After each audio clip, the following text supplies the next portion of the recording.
और दोस्तों अपन ने जो पुनर्जागरण टॉपिक पढ़ रहे थे इसके अंदर अपन ने साहित्य पढ़ लिया था और संगीत पढ़ लिया था और क्या बोलते हैं स्थापत्य कला आप आज से स्टार्ट करेंगे। विज्ञान भी पढ़ लिया था, नहीं स्थापत्य कला कुछ महत्वपूर्ण जो उसके जो रह गए थे वो अपन स्टार्ट करेंगे। दोस्तों आप स्टार्ट करते हैं सबसे पहले आप चैनल को सब्सक्राइब करें और बेल आइकन पर क्लिक करें ताकि ये आपको नोटिफिकेशन आपको ताकि मिल जाए। तो दोस्तों स्टार्ट करते हैं सबसे पहले स्थापत्य कला हम देखेंगे। स्थापत्य जो कला है उसका प्रभाव वो क्या क्या हुआ। उसका जनक ब्रूनोलेस्की को कहा जाता है और मेहराब, स्तंभ व गुंबद का निर्माण यहाँ से प्रारंभ होने लग गया था। फिर हम देखते हैं दोस्तों कि जो रोम का जो मेडिची परिवार है, रोम का मेडिची परिवार और मिलान का स्पार्टजोस परिवार, जो दो परिवार थे इन्होंने स्थापत्य कला को काफ़ी संरक्षण इन्होंने दिया था। तो हम देखते हैं इसमें प्रमुख जो कलाकार थे, एक तो राफेल थे, एक माइकल एंजेलो और तीसरा पोल वियो, यानी तीन इसके प्रमुख कलाकार थे। इसकी प्रमुख इमारतें अपन देखेंगे तो पहले सबसे पहले है लंदन का सेंट पॉल चर्च। किसका लंदन का सेंट पॉल चर्च। तो सेकंड है पेरिस का लुब्रे महल, दो फेमस है एक तो। फिर तीसरा है दोस्तों फ्रांस में सामंतों के सोती महल।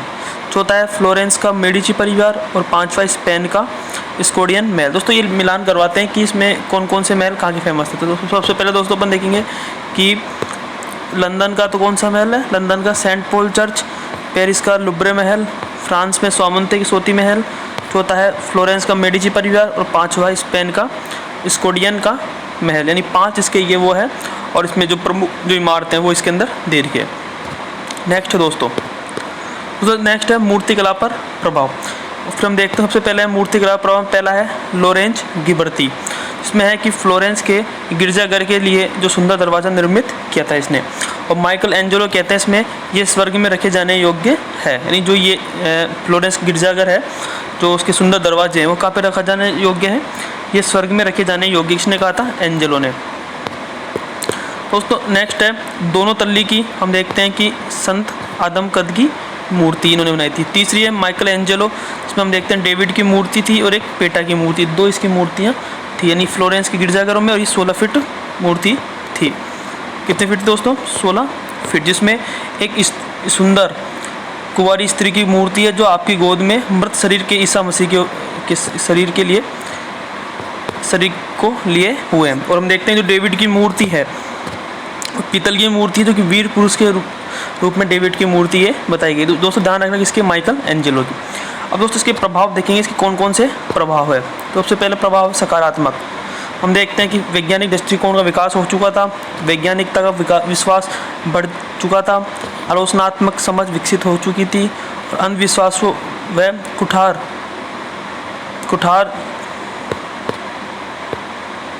दोस्तों एक मिनट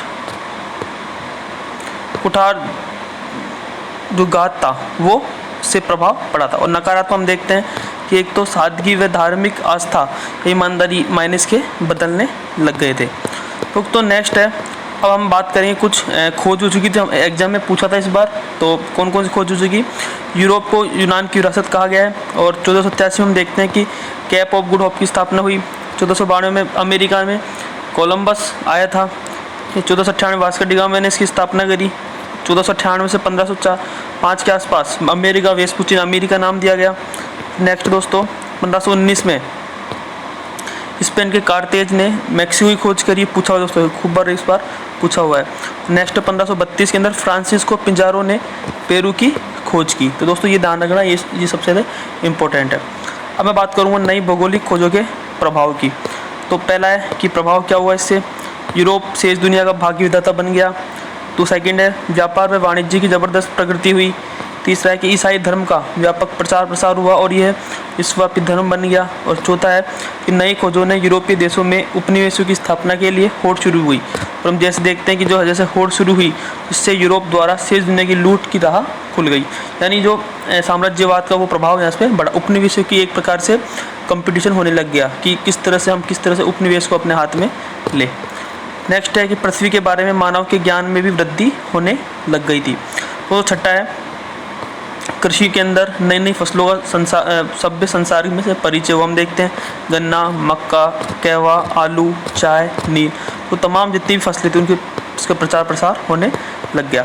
दोस्तों हम देखते हैं कि पुनर्जागरण का महत्व क्या है। तो पहला हम देखते हैं पुनर्जागरण का महत्व, मानव को महत्व दिया गया, तर्क व विवेक को बढ़ावा दिया गया, देशीय भाषा की प्रगति बढ़ी, राष्ट्रीयता की भावना का विकास हुआ, और पांचवा विज्ञान को भी बढ़ावा मिला, और छठा है कि कला का अद्भुत विकास होने लगे। इसके जो मेन जो फैक्टर जो मेन महत्व वो इनसे निकलते हैं। जैसे पहला है मानव को महत्व, तर्क विवेक को बढ़ावा, देशी भाषा की प्रगति को बढ़ावा, राष्ट्रीयता की भावना का विकास हुआ, विज्ञान को बढ़ावा मिला, और कला का अद्भुत विकास इसमें हुआ।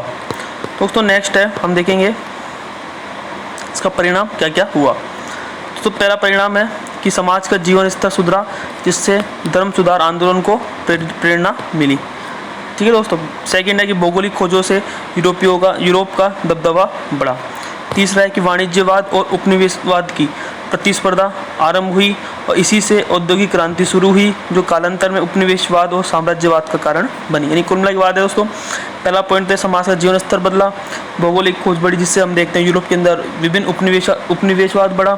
तीसरा है जैसे वाणिज्यवाद बढ़ा या उपनिवेशवाद बढ़ा, उसकी प्रतिस्पर्धा आरंभ हुई, और इससे हम देखते हैं कि औद्योगिक क्रांति प्रारंभ हुई। फिर हम देखते हैं कि उपनिवेशवाद व साम्राज्यवाद का भी कारण ये बनी। दोस्तों नेक्स्ट है ईसाई धर्म का प्रचार प्रसार हुआ।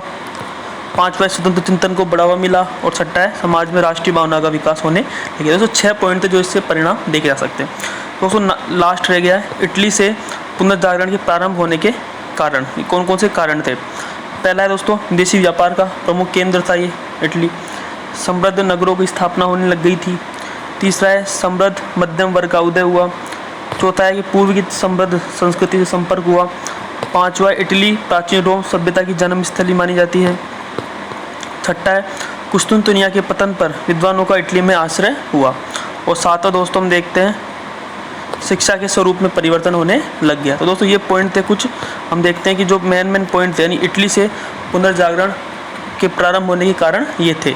दोस्तों अपन जो पढ़ रहे हैं ये पुनर्जागरण का टॉपिक कंप्लीट हुआ, और जो एग्जाम के पर्पज़ से जो क्वेश्चन आए हुए वो मैंने इसमें सारे जो भी है करवा दिए हैं। अब मैं दोस्तों कल से MCQ स्टार्ट करूंगा अरविंद भास्कर की, और कल के अंदर जो भी उसके अंदर टॉपिक है पुनर्जागरण के वो इसके अंदर मैं डालूंगा। जो जैसे टॉपिक होगा और वो वैसे साथ के साथ में जो अरविंद जी भास्कर है उनकी किताब में डालूंगा, ताकि आप जो भी जो कुछ पुराने क्वेश्चन है उससे आप क्लियर हो जाएगा। ओके, थैंक यू, धन्यवाद।